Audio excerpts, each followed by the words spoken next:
Baik, selamat pagi teman-teman. Kali ini kita akan eh, melanjutkan pembahasan mengenai computer aided manufacturing. Nah, kali ini yang akan kita kerjakan adalah masalah pembuatan pemrograman untuk CNC turning dengan Mastercam. Nah, di sini versi Mastercam-nya bebas, semuanya bisa digunakan. Kali ini saya akan menggunakan versi X9. Nah, gambar yang akan kita buat nanti akan seperti ini. Gambar kerjanya.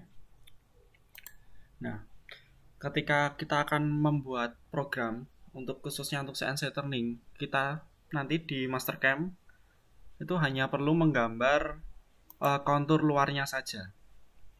Jadi yang akan digambar nanti hanya bagian ini, terus ke sini miring, kemudian lurus ini radius, dan ini sampai seperti ini cukup.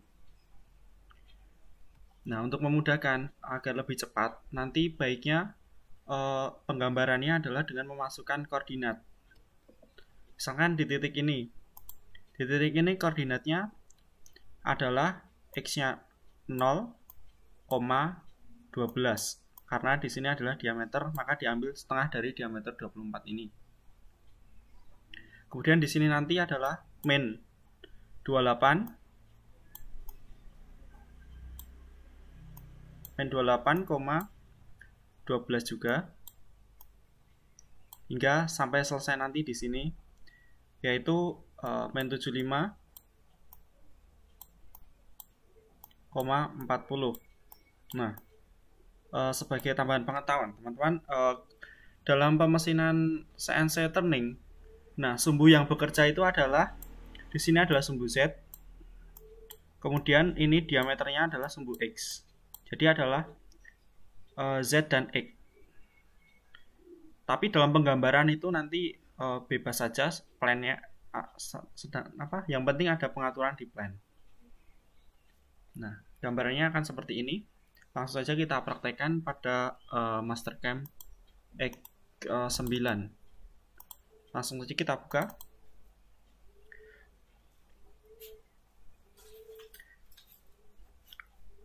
Nah, tampilan Mastercam X9 ini sebenarnya sama saja ketika teman-teman menggunakan versi X5 2018 ataupun 2021, tidak terjadi banyak perbedaan ya. Nah, ini kan belum ada sumbunya, maka kita ketik F9. Nah, maka akan muncul. Di sini kita menggambar pada plannya X dan Z. Nah, ini tidak akan masalah. Nah, penggambarannya yang paling mudah adalah seperti tadi menggunakan line dulu. Menggunakan line, kemudian untuk masalah chamfer dan fillet adalah diberikan di akhir.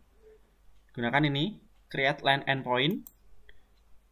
Kemudian pilih multi line, ini diaktifkan.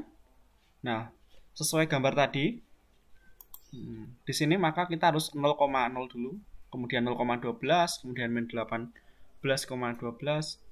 Nah, begitu seterusnya sampai jadi. Kita abaikan yang bagian chamfer dan fillet terlebih dahulu. Ini 0,0 untuk titik awalannya. Line. Kita ulangi, kita line. Multi line-nya diaktifkan, kemudian 0,0, enter. Nah, kemudian membuat diameter 24, berarti ini masih di sumbu 0, koordinat 0,12, enter. Kemudian ke kiri min 28, tingginya masih 12 juga, enter. Kemudian membuat tirus min 50, diameternya sampai 32, berarti dibuat 16, enter. Kemudian ke kiri hingga koordinatnya ini secara absolut ya, berarti min 60, diameternya 32 juga, 16 berarti. Kemudian naik, diameternya membesar menjadi 40, Berarti di sini masih koordinatnya min 60,20 seperti ini. Kemudian dilanjutkan ke kiri min 75, diameternya 40, berarti 20, enter. Kemudian kita di sini akan, misalkan raw materialnya adalah 100 ya, maka ini kita tambahkan lagi sampai min 100, diameternya tetap 40, berarti kita 20, enter. Nah, seperti ini. Kemudian kita tutup sampai menjadi koordinatnya itu 0, bukan, sorry, ini min 100,0, enter. Nah, sudah. Tinggal kita memodifikasi membuat fillet dan chamfer. Ini pilih fillet entities. Kita masukkan radiusnya adalah R4. Di sini dipilihnya yang trim. Kita buat di sini. Nah, oke. Centang. Terus kita ganti ke chamfer. Chamfernya adalah 2. One distance ya. Ini yang one distance. 2, letakkan pada bagian ujung. Ini juga trim. Oke. Sudah. Nah, ini sudah cukup. Gambar untuk pembuatan program cam LED ini atau turning ini cukup simple, sederhana seperti ini. Ketika gambarnya sudah siap, maka kita akan milih mesin, yaitu ke mesin type, pilih lathe. Nah, di sini teman-teman bisa memilih mesin yang digunakan seperti apa. Karena kita belum tahu yang akan digunakan seperti apa, maka di sini saya memilih yang default saja. Saya nggak usah menambahkan karena sudah saya tambahkan ya. Di sini LED-nya adalah default yang milimeter. Oke, maka akan muncul mesin group di sebelah kiri ini di toolpad. Nah, kita di sini ada files, ada tool setting, ada stop setup. Nah, kita ke stock setup. Nah, di sini memilih pencekaman. Nah, itu akan ada di sebelah, spindle-nya ada sebelah kanan atau sebelah kiri. Pada umumnya kebanyakan mesin turning atau lathe itu ada di sebelah kiri. Maka tetap menggunakan lathe spindle. Kemudian kita properties. Nah, di sini adalah besaran diameter. Karena tadi gambarnya adalah diameter 40, maka di sini outer diameter yang raw materialnya, misalkan saya buat 42. Kemudian panjangnya tetap 100, tidak apa-apa. Karena yang di machining nanti hanya 75 mm. Nah, ketika sudah, kita centang ini. Oke. Sudah, kita checklist. Nah, akan terlihat garis putus-putus seperti ini yang menunjukkan ini adalah ukuran raw material atau bahan yang akan kita garap. Nah, kan seperti ini. Kemudian selanjutnya kita ke toolpad, pilih roughing. Nah, di sini diberikan nama bebas. Saya tetap default aja. Nah, checklist, oke. Kemudian kita chain seperti pada umumnya, ya. Memilih kontur yang akan mulai dikerjakan. Di sini chaining yang digunakan adalah parsial. Kemudian kita weight parsial, kita pilih ini. Kemudian yang chamfer hingga keseluruhannya kita pilih seperti ini. Oke. Sampai batas ini saja ya teman-teman, karena yang dikerjakan hanya sampai ke panjang 75. Kalau sudah, kita checklist. Nah, di sini kita memilih cutter. Biasanya untuk yang roughing itu menggunakan sudutnya itu yang lebih besar. Kemudian misalkan kita pilih yang T1212 ini dengan outer right degree-nya itu 55. Feed rate-nya kita masukkan misalkan di sini adalah 0,2. Kemudian plong rate-nya biasanya setengah dari feed rate, yaitu 0,1. Spindle speed ini bisa berdasarkan cutting speed maupun rotasi per menit. Nah, kita gunakan yang cutting speed saja. Untuk carbide biasanya menggunakan 150. Nanti dilihat sesuai dengan material yang dipotong dan material dari cutter sendiri. Ada tabelnya. Kemudian maksimal spindle speed. Di sini kita masukkan 3000 saja. Kalau sudah, kita beralih ke rough parameter.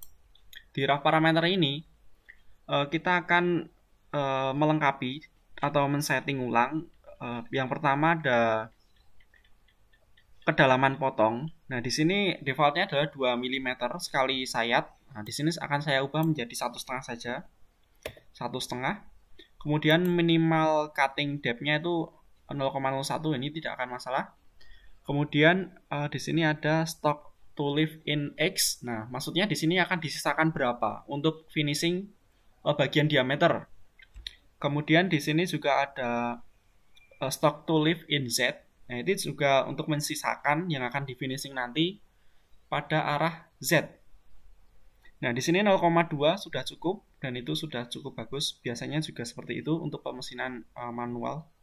Kemudian pindah ke entry amount. Nah, ini jarak awalannya itu berapa yang akan kita kehendaki. 2,5 mm itu sudah cukup apabila teman-teman dirasa perlu cukup jauh agar lebih aman. Nah, ini bisa dinaikkan misalkan menjadi 5 atau berapa. Kemudian exit amount. Nah, ini akan ada pergerakan keluar itu melebihi daripada yang sudah kita tentukan. Jadi diberikan pergerakan keluar seberapa jauh. Di sini saya nolkan saja, tidak akan masalah. Kemudian kita checklist OK. Nah, maka akan mulai terlihat kontur-kontur pergerakan penyayatan roughingnya seperti ini. Kita bisa simulasikan dengan model backplot atau dengan verify. Kita coba yang verify. Nah, untuk roughing ini akan seperti ini. Kita play saja.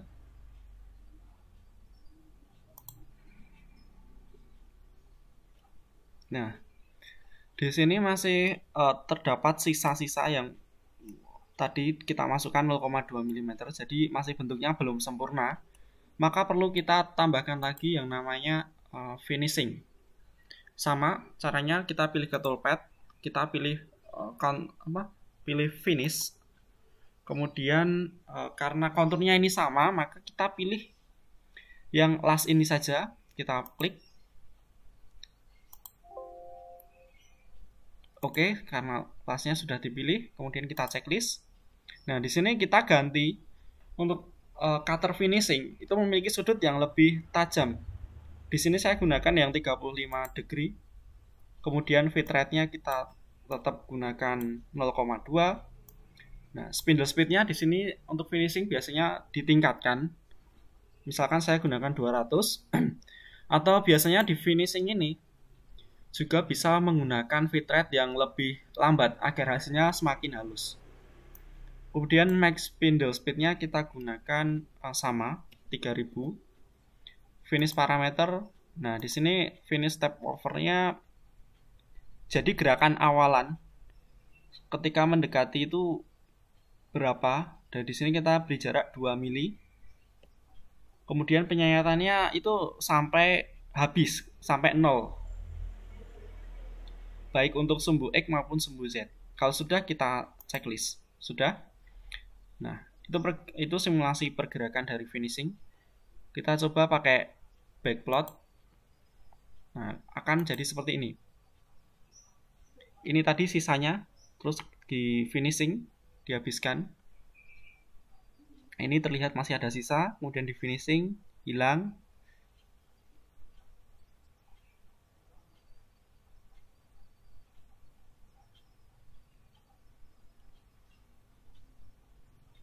Nah, sudah.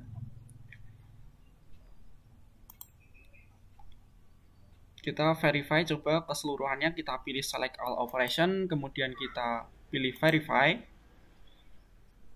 Kita atur pandangannya agar lebih jelas seperti ini misalkan. Terus kita play. Nah, sini terlihat sudah habis, sudah rapi sesuai dengan gambar yang kita buat. Tidak ada sisa. Nah, cukup simpel teman-teman untuk pembuatan program dengan Mastercam untuk yang mesin turning atau LED ini. Nah, di sini cuma menggunakan dua kontur saja sudah bisa membentuk seperti ini. Untuk mengambil G-code-nya, kita tinggal pilih post selected operation ini yang dengan apa ya, simbol G1 ini, kita klik. Nah, di sini kita tinggal checklist saja, maka akan muncul, terus kita simpan namanya apa, tergantung dari teman-teman. Misalkan turning 1 misalkan. Kita save. Nah, di sini akan membuka kode G-nya. Nah, seperti ini ya. Tinggal kita edit, kita sesuaikan dengan mesin yang kita gunakan dan beberapa kode yang perlu diedit, misalkan toolnya di sini perlu kita edit sesuai dengan yang ada di turretnya atau ATC mesin. Nah, itu saja mungkin untuk pemrograman dengan CNC turning dengan Mastercam ini. Saya cukupkan sekian, terima kasih.